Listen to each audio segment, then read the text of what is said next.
రోజు రోజుకి టెక్నాలజీ పెరుగుతుంది. ఇప్పటి వరకు వైర్లెస్ ఛార్జింగ్ స్మార్ట్ ఫోన్లనే చూసాం. ఇప్పుడు వైర్లెస్ ఛార్జింగ్ ల్యాప్టాప్లు కూడా అందుబాటులోకి వచ్చేసింది.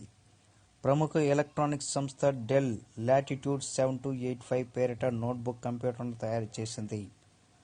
మొదటిసారిగా ప్రపంచంలోనే వైర్లెస్ ఛార్జింగ్తో వస్తున్న ల్యాప్టాప్ ఇదేనని డెల్ సంస్థ పేర్కొంది.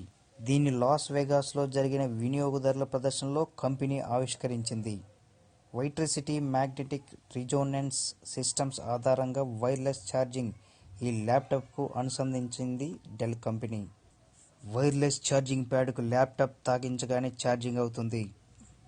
దీనికోసం డెల్ 2014 నుంచి పరిశోధన ప్రారంభించింది. CESలోని వైర్లెస్ ఛార్జింగ్ సదుపాయంతో కూడిన ప్రోటోటైప్ నోట్బుక్ను కంపెనీ ఆవిష్కరించింది. డెల్ వైట్రిసిటీ వైర్లెస్ ఛార్జింగ్ ప్రపంచవ్యాప్తంగా వినియోగదారులకు అందించే ప్రయత్నాలు చేస్తున్నట్టు వైట్రిసిటీ CEO అలెక్స్ గ్రుజోన్ తెలిపారు. ఏది ఏమైనా మరికొన్ని రోజుల్లో వైర్లెస్ ఛార్జింగ్ ల్యాప్టాప్లు మన అందరికీ అందుబాటులోకి వస్తుంది. మరిన్ని లేటెస్ట్ అప్డేట్స్ కోసం ఛానల్ని సబ్స్క్రైబ్ చేయండి.